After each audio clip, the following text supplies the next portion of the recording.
Good evening, Mr. Singh. I am from the Sri Lanka Daily. Can you tell me what happened to you today? Well, it was about 5 o'clock in the afternoon and I was driving home. Go on.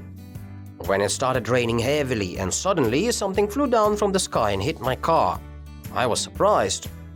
Wow, what was it? A huge fish. That's unbelievable. I know.